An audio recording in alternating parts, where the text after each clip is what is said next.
మాజీ నీటిపారుదల నిత్యం నోటిపారుదల శాఖ మంత్రి అంబటి రాంబాబు రాజకీయ జీవితంలో మార్పులు సంభవిస్తున్నాయి.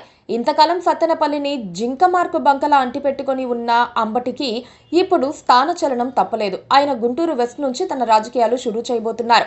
2014 నుంచి సత్తెనపల్లి వేదికగా అంబటి రాంబాబు వైసీపీకి నాయకత్వం వహిస్తున్నారు. 2014, 2019, 2024లో అక్కడ పోటీ చేశారు. 2014 ఎన్నికల్లో మాజీ స్పీకర్ కోడెల శివప్రసాదరావుపై పోటీ చేసి స్వల్ప తేడాతో ఓడిపోయారు. 2019లో సత్తెనపల్లి నుంచి అంబటి రాంబాబు గెలుపొందారు. జగన్ కేబినెట్లో మంత్రి పదవి దక్కించుకున్నారు. ఆ తర్వాత 2024లో జరిగిన ఎన్నికల్లో మాజీ మంత్రి కన్నా లక్ష్మీనారాయణ చేతిలో ఘోరంగా ఓడిపోయారు. దాదాపు 2 దశాబ్దాలు అంబటి సత్తెనపల్లిలో రాజకీయాలు చేసినా ఆయనకు మంచి పేరు లేదు. అవినీతి పరుడని, నోటి దురుసు నాయకుడని పేరుంది. మంత్రిగా వ్యవస్థలను భ్రష్టు పట్టించారని, పేదలను సైతం పీడించుకుని తిన్నారన్న ఆరోపణలున్నాయి. ఇప్పుడు ఓడిపోయిన తర్వాత కూడా సత్తెనపల్లిని అంటిపెట్టుకుని ఉండాలని అంబటి భావించారు.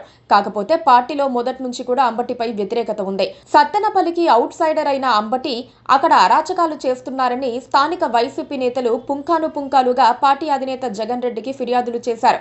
అసలు 2024లో అంబటి కాకుండా వేరొకరికి టికెట్ ఇస్తే సత్తెనపల్లిలో గెలిచేవారమని వైసీపీ నేతలు చెప్పుకుంటూ ఉంటారు.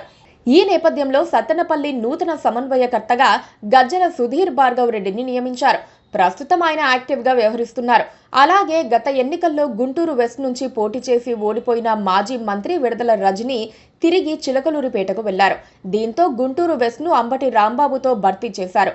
ప్రస్తుతం గుంటూరు వెస్ట్ నుంచి గల్లా మాధవి ప్రాతినిధ్యం వహిస్తున్నారు. ఇటీవల మాధవితో పాటు ఆమె భర్త ప్రజా వ్యతిరేక విధానాలపై తీవ్ర విమర్శలు ఉన్నాయి.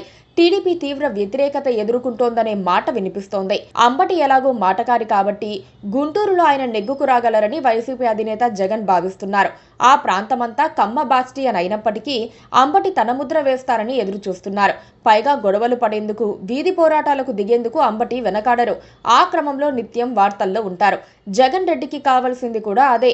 ఏదేమైనా అంబటి పీడ తమకు వీడిపోయిందని సత్తెనపల్లి వైసీపీ కార్యకర్తలు సంతోషపడుతున్నారు. Please subscribe to KTV Telugu. KTV Telugu. KTV Telugu channel.